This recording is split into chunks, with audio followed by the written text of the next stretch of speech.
Hi, this is Don Gooding with the 4 Colors of Money for Entrepreneurs.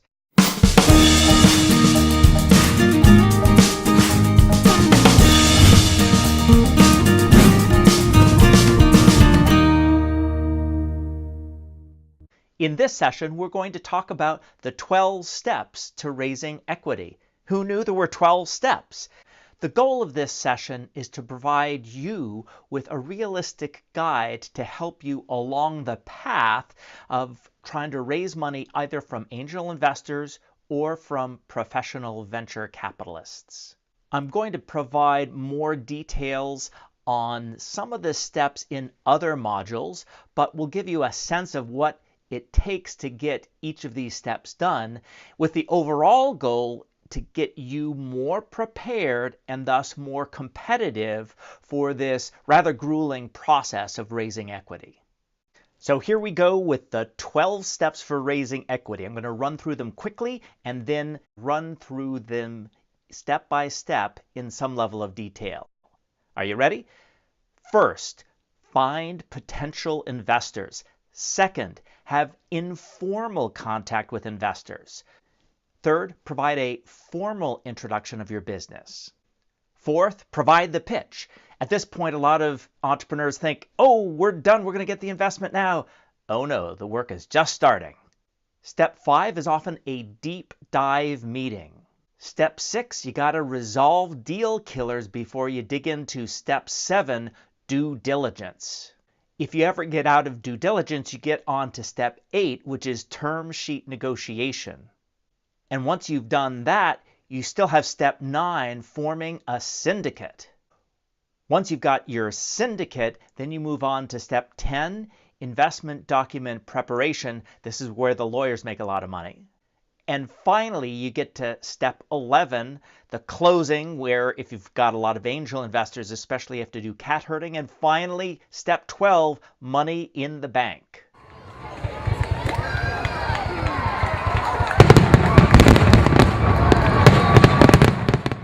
Okay, let's spend a couple minutes focused on step 1 of the 12-step process of raising equity, finding potential investors. Let me give a few obvious ideas. First of all, your network could be a very rich resource, both the people you know as well as the people that they know. Secondly, LinkedIn, got to get on there and connect with as many people as possible as a way to get connected to potential investors. You may also want to talk to other entrepreneurs that have successfully raised investment capital, not those companies that are necessarily in your business, but those that are perhaps in your general marketplace, as in digital tech companies, and perhaps companies that are in your geography. Participating in a local accelerator and local events where investors are likely to be, of course, is a great way to meet potential investors. If you are thinking about an accelerator to get your first equity investors, check out our post with 11 different accelerator lists. If you're looking for angel investors in the U.S., the Angel Capital Association is an organization for angel investment groups, and their website has a bunch of listings not only of the groups, but of some online platforms to reach angels as well. AngelList began life as a marketplace to connect individual angel investors with companies, but it has some other options now as well, like working for a startup. If you're looking for venture capital firms, the National Venture Capital Association has a pretty big list. And you should also definitely check out Crunchbase, a huge online database of VCs investing in companies, to find out what investors have put money into companies similar to you. It's also worth noting that the amount of preparation, the amount of work, and the amount of momentum you need to have in your underlying business increases over time as you go from the very early stages of investing, where you might, if you're lucky, have friends and family who can support you with an investment, going on to an accelerator or a competition, and then moving on to accredited angel investors, and then moving on to perhaps small venture capital firms and then large venture capital firms, that amount of preparation and work and momentum increases. So you should not assume that just because you were successful in a previous financing round, it means that you're going to be successful in the future. It's going to require even more work. On to step 2 of the 12 steps of raising equity. Initial contact with investors. So what are the things you have to have ready for this initial contact? First of all, you have to have an elevator pitch. If you haven't heard of that before, go look it up online. There's lots of resources.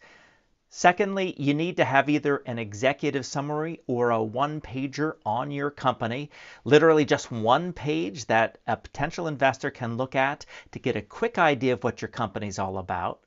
And you have to have some sense of what your medium-term financing ask is going to be. So if you run into an investor, you might be able to say something like, well, we're working on our initial MVP that should be out in the next month or so. We'll be working with about 30 customers that we've already identified. So in about 6 months' time, we'll be looking for a follow-on seed investment. Something like that, so that an investor can get a sense of whether or not what you're doing is something that they're going to be interested in soon or perhaps later. Qualification of investors is really important because it can take a huge amount of time only to find that an investor isn't interested in your kind of company. This is important all along the process. And you want to set up the formal introduction of the business at the time when you've got not only your pitch, but your business plan and your financials all ready for the investor to consider seriously as a potential investment. Step 3 of the 12 steps of raising equity is to get a formal introduction of your business. Sometimes that's through an online portal such as Gust, and other times it is hopefully through a trusted party, that is a party that the investor trusts as a source of really great deals. It's something to work really hard on to get that trusted relationship because those kind of introductions are the best received. But what do you need to have prepared ahead of doing this formal introduction? First of all, you need to have that one pager. Secondly, you need to have the full pitch deck ready to go. That's often the first thing that people want to see, a one pager and a pitch deck. You also have to have a formal business plan. This will vary depending on the stage of development, anywhere from a 5-page to a 25-page business plan. Most investors don't really want to read really long, detailed business plans, but you have to have something that shows that you do actually have a plan. And you have to have your detailed financials ready to go. However, you aren't going to send them first off to the investor for a formal introduction. Instead, what you want to have is a summary of the most important components of that detailed financial plan in both the pitch deck as well as in the business plan. Step 4 is the actual pitch. Now, there are lots of great online resources to help you, so I'm not going to reiterate a whole bunch of those, but I encourage you to spend some time looking at those various online resources to get an idea of what should go into the pitch deck. But let me just make a couple specific comments here. First of all, make sure that you're mostly focusing on the really big concepts in your business, because you don't know in many cases what degree the people that you're pitching are going to have a good understanding of your industry. So make sure you have most of it general. However, it's also very important to do your research on the specific investors that you're pitching to. And if you find that they have either some in-depth knowledge of the industry or some particular slant that they seem to like in companies, make sure you're addressing those specific needs as well. Also, make sure that you focus on visuals. The visuals, of course, help people remember your idea much better than a whole bunch of words. And finally, remember that the goal of the pitch is not to close the deal. It is only step 4 in the 12-step process. So the goal is to get the next meeting to have a more in-depth discussion about the details of your business. So there's lots and lots of details that you don't have to put in the pitch and reserve for that later meeting. It's important to note that the process of pitching isn't necessarily a one-time thing with a set of investors. When you're pitching a venture capital firm that has both junior and senior people, it's not unheard of that you're going to need to do an initial pitch and then some due diligence and then further pitching and maybe even some more due diligence before you get to a final pitch to the entire partnership. So pitching is a part of the process that will continue perhaps until you're pretty close to closing on the round of funding. It's important to note that when you're ready for a formal introduction to investors, you need to know how much cash you are raising in an entire round. I often get asked the question, what is the right amount of money to raise? And typically the right amount is 12 to 18 months of cash. So you need to have a really well thought out cash flow forecast. Think about good scenarios, bad scenarios. Take your middle scenario and say, I'd like to get 18 months worth of cash. That gives you enough time to be spending on building the business, so you're not totally spending your time fundraising, but it also gives the investors an opportunity to do a check to see how you're going, to make sure that there's room for adjustments. So that's the quick and dirty.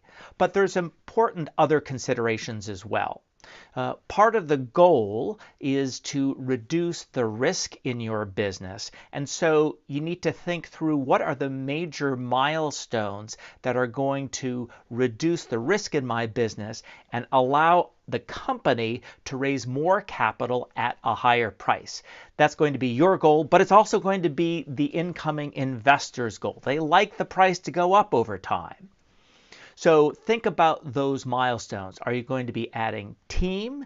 Are you going to be improving the product? Are you going to be showing decisively that there's product market fit? Are you going to have distribution channels? All of these things are important milestones, and by achieving them, you can then go out and raise more money in the future.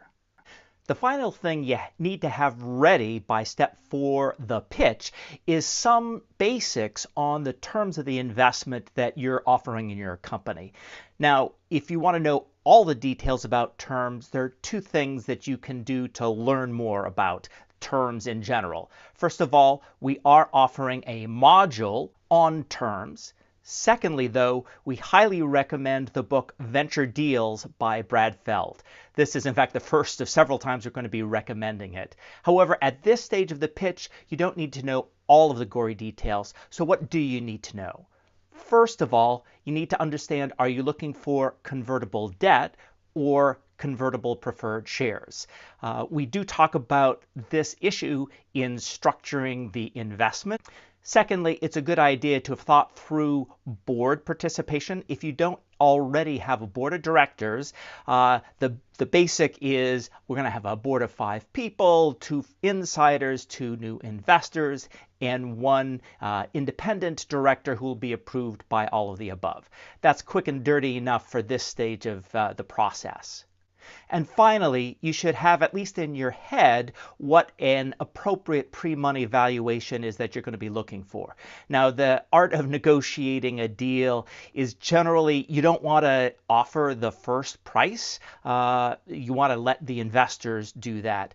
But you want to be able to hint about it to make sure that the investors are convinced that they're going to be able to do a deal on the appropriate market-based terms. So to help you in that process, I suggest that you look at our module on valuation.